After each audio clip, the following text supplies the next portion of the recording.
Hi everyone, Comic Mike here with another video, and today's video we're gonna do a look at some Marvel first issues from the Bronze and Copper Age.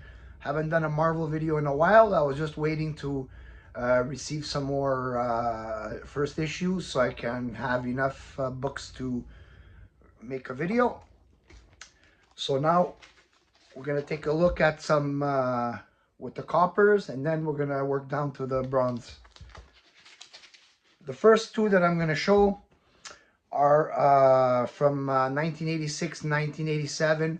Marvel tried to launch a new universe separate from the universe, the regular Marvel universe, and they named it New Universe.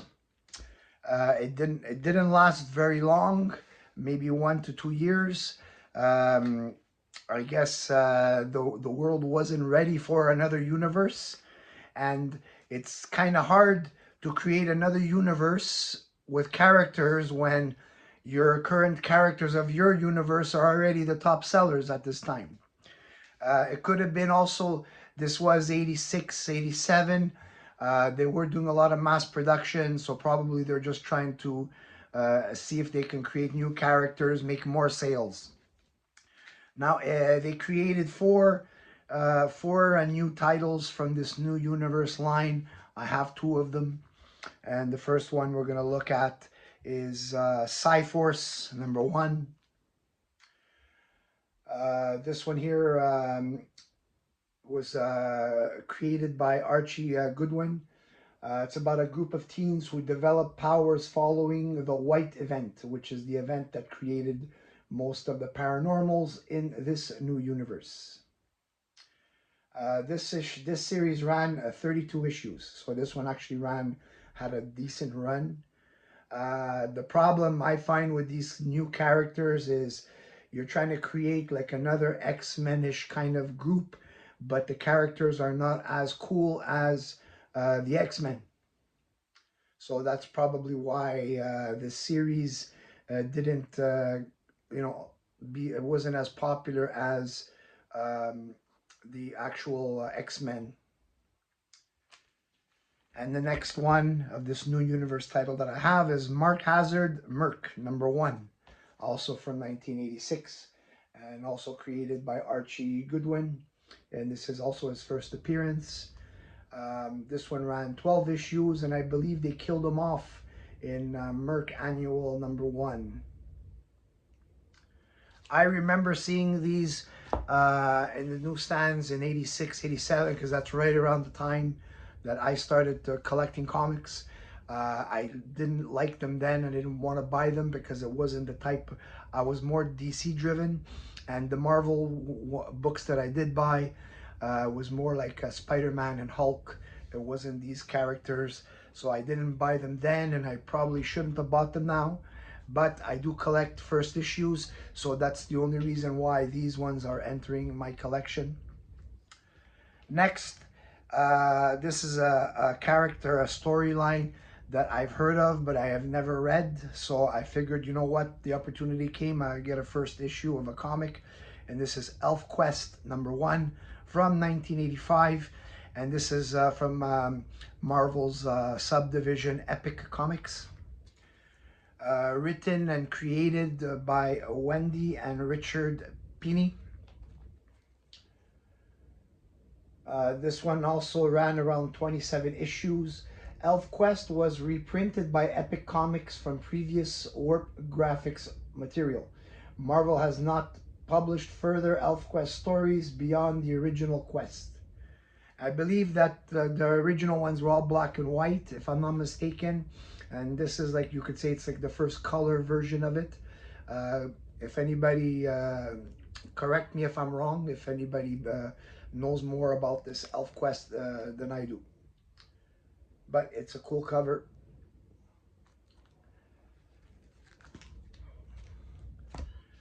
Now, we're going to look at some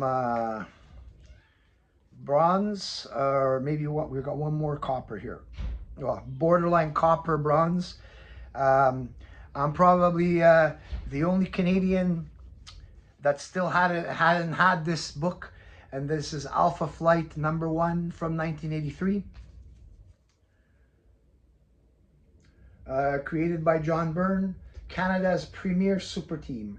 Members include Sasquatch, Shaman, the Twins, Aurora and North Star, Snowbird, Puck, which is his first appearance, Marina, also a first appearance, Vindicator, and Captain Canuck. So I'm late to the dance on this one with Alpha Flight.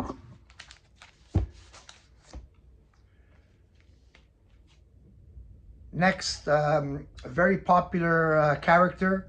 I was never into her, but I want the first issue of her series. Really great cover, painted cover. And that is a Dazzler #1 from 1981. Really cool cover. Script by Tom DeFalco, pencils John Romita Jr., inks Alfred Alcala. The painted cover is by Bob Larkin. There is an error version of this comic where pages 24 and 25 are printed in black and white. I checked that this is not that one, so this is the regular one. Nonetheless, cool cover. I know that's Nate's from Hollywood Comics, one of his favorite characters and covers. Next, we got Fun and Games magazine #1 by Marvel Comics.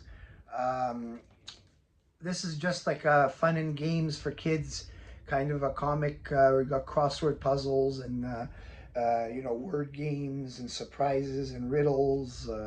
It's a fun thing for kids back in the day, you know, when before internet, where they actually had to use their brain.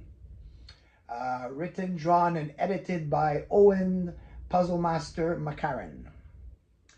This one is in nice shape, and I did not pay a lot for this because there are a couple of pages that are written in, they're filled in, so too bad, but it's okay. I just bought it because it's a cool book.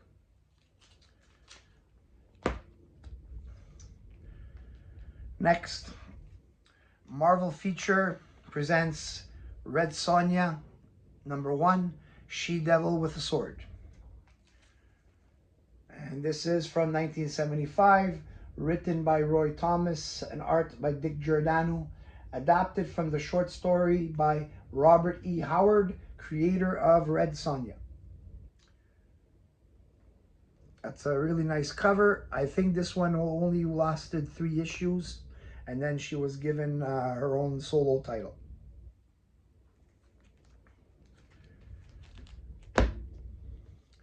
This is a cool one from my childhood. This is Marvel Comics Group presents Hanna-Barbera Hits of the New TV Season from 1978. This one ran 4 issues, written by Mark Evanier, pencils Dan Spiegel, Carl Gafford colors. And in this book features Captain Caveman and the Great Grape Ape. I loved Captain Caveman as a kid, the Saturday morning cartoons. It was one of my, apart from the Super Friends, it was one of my go-to cartoons. I don't know why, he just was such an interesting character. And too bad, like kids today, they're not familiar with this character. It's just too bad. Captain Caveman. I remember hearing that in the morning and I was so happy. So this is a great a book about Saturday morning cartoons, and anytime I have an opportunity to get Saturday morning books based on Saturday morning cartoons, I always jump on it. And the last one, and probably the best one of the batch, this is Marvel Team Up featuring Spider-Man and the Human Torch. I bid several times on this in many different auctions, always lost, finally got one. Cover by Gil Kane and Frank Giocchio, 1971. Script Roy Thomas, pencils Ross Andrew, and basically this is a Spidey team up series. So every issue is going to be teaming up with a different hero. And in this one here, he's got Human Torch and the villain is the Sandman. So this was a key Bronze Age appearance, a book that I've been looking for a long time, and I'm happy to finally have it. It's not the greatest shape.